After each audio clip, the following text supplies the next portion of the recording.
Among many other indignities, the $1.5 trillion tax plan pushed through Congress this week, as others have pointed out, unleashes a special enmity at coastal cities and the soul cycle and science-loving people who live in them.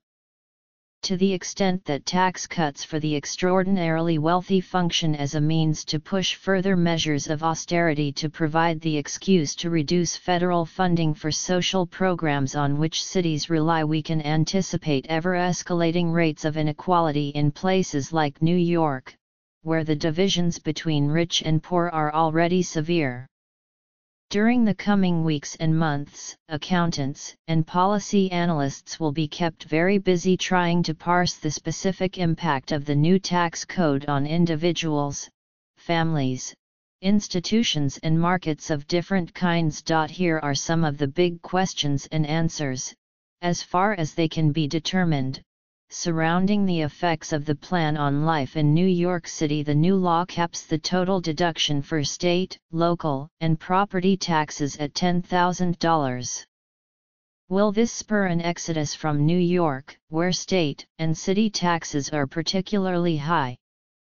Is the next Brooklyn ultimately going to be Boca Raton? This is unlikely. Studies that have examined the flight question have concluded that people don't typically move from one state to another simply to avoid certain taxes. If people haven't moved to Florida by now, said James Parrott, Director of Economic and Fiscal Policies at the New Schools Center for New York City Affairs, it's hard to believe they are going to do it because of a worsening of the differential. And the difference isn't consistent across income brackets. Say you belong to a family, living in Manhattan, with an annual income of $500,000, your tax bill adjusting for the loss of deductibility of state and local income tax and property tax will go down by $19,417 under the new law. Moving to Florida will save you only an additional $326.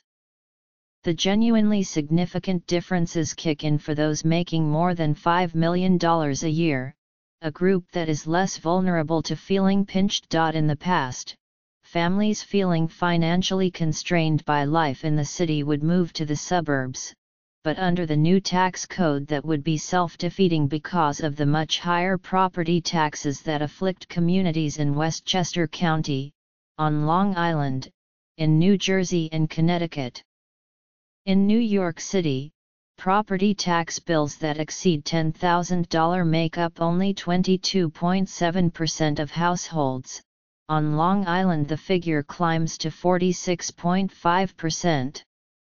So the parents who constantly brag about Templeton's backhand, the ones you can't stand seeing at the potluck, probably aren't moving to Oyster Bay. New York and other major cities are in the midst of an acute housing crisis. How will the tax plan affect the continued development of affordable apartments for the working and middle class? In short, negatively. Through the National Community Reinvestment Act, passed in the 1970s to address discrimination in lending, any bank receiving federal insurance must make sure it offers credit to a broad span of communities. To comply, banks became the largest purchaser of low-income housing tax credits in New York City. These credits are the instrument through which affordable housing is largely paid for. But the reduction of the corporate tax rate to 21% means that there is now less of an incentive for banks to reduce their tax liability using these credits. They'll still invest, but they'll invest less money. In fact, this has already been happening in anticipation of the lowered corporate tax rate. It's nothing short of chaos, said Aaron Kaufman, principal at Hudson Companies, a major developer of affordable housing in New York. New York is a generous city. What sort of impact will the new tax law have on charitable giving? It's complicated and no one knows for sure. Last week, Sarah Shannon, the chief operating officer of the Brooklyn Community Foundation, a donor-advised fund that works to fight poverty in Brooklyn, received calls from 3 of her biggest benefactors, each saying that their accountants told them to hold off making contributions until next year, when more could be understood about the implications of the tax law. December is typically the most robust time of year for charitable giving, and this uncertainty doesn't help.